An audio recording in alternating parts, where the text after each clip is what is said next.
Bueno, chicos y chicas, continuando entonces con la parte 2, teníamos entonces este tubo neural que fue formado por la neurulación primaria y por la neurulación secundaria. Aquí viene ya la etapa de proliferación.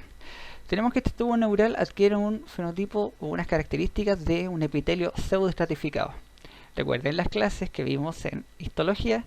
Tenemos entonces que son células que tienen su núcleo a distinta altura, pero que están todas pegadas a la membrana basal. Que en este caso la membrana basal, que es lo que se encuentra revistiendo todo este tubo, corresponde a la membrana limitante interna. Y por fuera vamos a tener la membrana limitante externa. Y empiezan a proliferar de tal manera estas células que empiezan ya a perder esta pseudoestratificación y pasa a ser ya un epitelio estratificado, ¿sí? Y es tanto entonces lo que prolifera que ya empieza entonces a formar estas capitas y también empiezan a diferenciarse estas células. Por lo tanto, entonces ya no son células indiferenciadas, sino que son células que también tienen proyecciones y que también empiezan a adquirir ciertos fenotipos. ¿Y qué pasa? Ya tenemos aquí una diferenciación del tubo neural que corresponde ya a que toda esta capa que se encuentra más interna, que posee todos los cuerpos celulares, corresponde entonces a la capa del manto.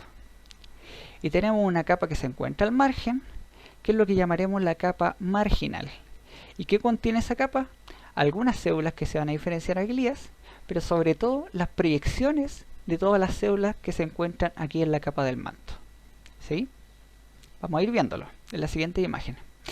Y también, ¿qué pasa con todas estas células que se encuentran en la capa del manto? También empiezan a diferenciar hacia su destino celular. Y así tenemos entonces que en la capa más interna, las que se encuentran pegaditas a la membrana limitante interna, van a diferenciarse en células ependimarias. Es decir, este epitelio que recubre las cavidades del sistema nervioso. Y las demás células, las que se despegan de la membrana limitante interna, van a diferenciarse en neuroblastos, que como lo dice su nombre, se diferenciarán hacia los distintos tipos de neuronas, y también se van a diferenciar otra población de células hacia glioblastos, que producirá las glías tales como los oligodendrocitos y también los astrocitos. Aquí recuerden también de que hay también otro tipo de glía que es la microglía, pero recuerden que esa no tiene origen ectodérmico, sino que viene del mesoderma, es decir, se origina de células mesenquimatosas. Así que eso recuérdenlo bien. Da entonces origen a parte de los glías y también de las neuronas. Y aquí tenemos una foto real ya de las capas diferenciadas, tanto la capa del manto y la capa marginal, en un corte transversal del tubo neural. Y tenemos entonces que la capa más interna, donde se encuentra más oscura porque presenta más núcleos, ¿ya? En el fondo tiene todos los cuerpos celulares, esa es la capa del manto. ¿Sí? Que aquí también en el dibujo, también de una sección transversal, de un esquema de una sección transversal del tubo neural, la tenemos en la capa del manto dibujada entonces o coloreada con rojo y con azul. ¿Sí? Aquí también. Y en la parte marginal, es decir, al margen, tenemos la capa, como lo dice su nombre, marginal, que es donde están todas las proyecciones de todas las células que se encuentran en la capa del manto. ¿Sí? Y un poquito más escasa porque todavía no se ha desarrollado muy bien. ¿Qué otra diferenciación tenemos aquí a nivel del tubo neural, que todavía se está desarrollando? Tenemos que la parte dorsal de este tubo neural, la que se encuentra hacia la espalda de este fetito, o de este embrión más bien, se va a diferenciar en la placa del techo, ¿sí? Y la parte que se encuentra hacia el vientre, es decir, la parte ventral, que se encuentra hacia el pecho, hacia la guatita de este embrión, es lo que llamaremos la placa del piso, ¿ya? Y esas dos estructuras ya van a empezar entonces a producir también ciertas moléculas. En el caso de la placa del techo, va a producir otra molécula, también miembro de la familia de las BMP, y va a diferenciar entonces a todas estas células que se encuentran en la capa del manto, pero hacia la parte dorsal de la capa del manto, y lo va a diferenciar entonces en todas estas células azulitas correspondiente a las placas alares. ¿Sí? Entonces ahí tenemos ya parte de la capa del manto, pero que se encuentra hacia dorsal, la mitad que se encuentra hacia dorsal es lo que se va a diferenciar en la placa alar. Y por su parte, la placa del piso va a señalizar con otra molécula, en este caso con la SHH. Y esa SHH va a señalizar entonces, se va a difundir hacia estos segmentos de la capa del manto, hacia los segmentos ventrales de la capa del manto, para así diferenciarlo en esta estructura rojita que corresponde a las placas basales. ¿Sí?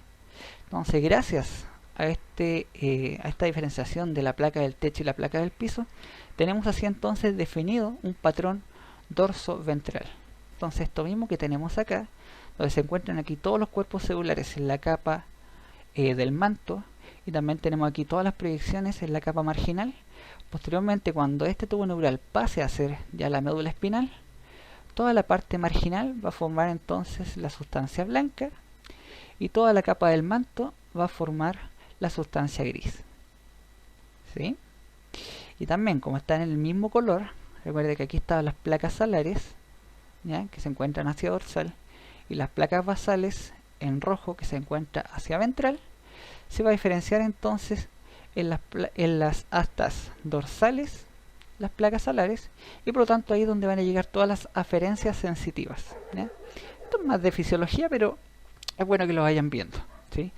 Y ahí entonces van a llegar todas las aferencias sensitivas. En cambio, donde estaban las placas basales, que ahora van a ser las astas ventrales de la médula espinal, es donde se van a emitir todas las eferencias motoras, ¿sí? Ahí ya tenemos entonces cómo va a pasar de esto a, en la vida adulta, pasar a una médula espinal totalmente formada, ¿sí? Pero quiero que se acuerden de esta estructura del tubo neural con una placa alar, con una placa basal y también con una capa marginal, es lo que se va a repetir a lo largo de todo este tubo neural. Les contábamos entonces esta estructura general que tenía el tubo neural, ¿ya? Y eso entonces va a diferenciarse o va a cambiar dependiendo de dónde nos encontremos, ¿sí? Por ejemplo, en esta parte, la parte más craneal, ya tenemos una parte que llamaremos la región precordal, también con un mesodermo precordal, ¿sí? Que es lo que, donde no alcanza en el fondo la notocorda, y por lo tanto va a recibir otras señales que van a hacer que toda la parte más cefálica del tubo neural empiece a formar unas vesículas, es decir, empiece a inflarse, por así decirlo, formando entonces unas bolsitas correspondientes a las vesículas encefálicas, ¿ya? Aquí entonces no queda el aspecto de tubo, sino que ya empiezan a formarse unos globitos en la parte más cefálica. Y entonces, de que las primeras vesículas encefálicas que vamos a tener son tres: el prosencéfalo hacia craneal, el mesencéfalo y el rombencéfalo. Esto que se encuentra acá es el prosencéfalo, este globito, seguido del mesencéfalo, y esto que tiene forma de rombo corresponde al rombencéfalo para continuarse con la médula espinal, ¿ya?, con el tubo neural. Y eso posteriormente sufre una segunda diferenciación, que en este caso el prosencéfalo se diferencia en dos vesículas, las vesículas diencefálicas, que corresponde a esta y a esta, ¿sí? También se diferencia en el diencéfalo, que es este globito que se encuentra acá. El mesencéfalo continúa igual, y el rombencéfalo se diferencia en metencéfalo, que es esa estructura que se encuentra acá, y en el mielencéfalo, ¿sí? Y así entonces estas estructuras van a ir dando origen a las distintas estructuras anatómicas del sistema nervioso central. Entonces el telencéfalo va a entonces formar la mayoría del cerebro, los hemisferios cerebrales, en la neocorteza, y también parte de la parte olfatoria, parte del rinencéfalo. El diencéfalo en cambio va a formar el epitálamo, tálamo y también el hipotálamo, y también parte de la hipófisis. El mesencéfalo en cambio va a formar el tectum, el tegmentum y los pedúnculos cerebrales, que tienen que ver con la integración de la información visual y también parte de la información auditiva, ¿sí? Y también de otro tipo de información que viene de la corteza. Y el metencéfalo por su parte va a formar el cerebelo y el puente, y a su vez el mielencéfalo la médula oblongada, o bulborraquídeo también lo ven los profesores de anatomía, ¿ya? Y aquí entonces tienen que recordar que no es necesariamente esta estructura tubular, sino que esto se encuentra inmerso en un cráneo que también tiene entonces una estructura en 3D, y por lo tanto tiene que plegarse este tubo neural.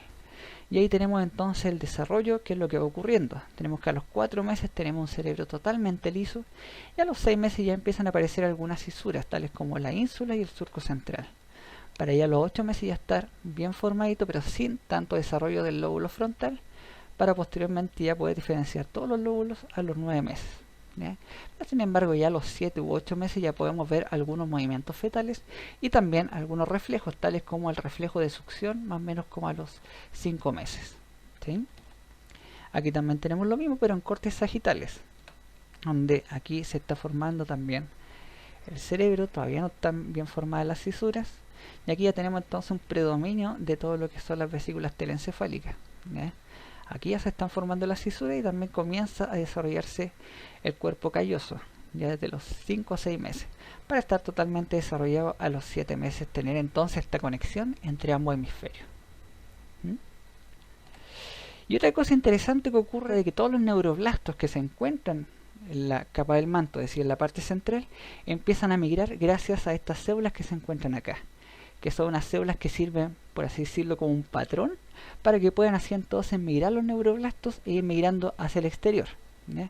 Esas células que sirven como patrón corresponden a las células de la glía radial. No vale mucho que yo les siga contando, sino que prefiero mostrárselo en un video. Y aquí tenemos entonces el cerebro en desarrollo, con un gran ventrículo y también una corteza que todavía es delgadita, ya que no se ha desarrollado muy bien todavía. Y tenemos entonces la superficie interna que está revistiendo el ventrículo, que está todavía ahí proliferando. Pero aparte tenemos estas células que están creciendo y corresponde a la glía radial, ¿ya? ¿Qué pasa con esa glía radial? Se dispone como un patrón, como un caminito, por así decirlo, para que las células vayan migrando, todas las células que están proliferando, todos los neuroblastos y glioblastos, y se vayan disponiendo en la superficie externa, ¿sí? Ahí vemos cómo van escalando, entonces cómo van caminando los neuroblastos y los glioblastos por esta glía radial, para ir depositándose entonces posteriormente en esta superficie externa. Y a su vez que se van depositando, no solamente van quedando ahí, sino que aparte también van proliferando, ¿sí? Haciendo entonces de esta manera, si nosotros lo aceleramos un poquito, que empiece a aumentar también su grosor, y eso es lo que pasa entonces, de que esta vesícula telencefálica aumenta entonces toda su neocorteza, disponiéndose también siempre hacia la parte más superficial, las células que son más jóvenes, las que están recién proliferando, y aquí las células que son más mayores, que ya van quedando entonces atrás y se van diferenciando ya en neuronas, ¿sí? Y de esa manera entonces se va generando una capa germinal interna que posteriormente ya desaparecerá, y una capa germinal externa que es lo que formará entonces a futuro la sustancia gris periférica, y quedando por dentro entonces la sustancia blanca. Y entonces ya, como lo vimos en histología, queda entonces la sustancia gris formada con sus capas, por ejemplo en el cerebelo, y aquí en este caso en el cerebro, quedando toda la sustancia gris con todos los cuerpos celulares hacia la periferia y la sustancia blanca hacia el centro. Eso es lo que les quería contar entonces con respecto a la histogénesis. Ya viene la tercera cápsula y final para continuar entonces con esta clase.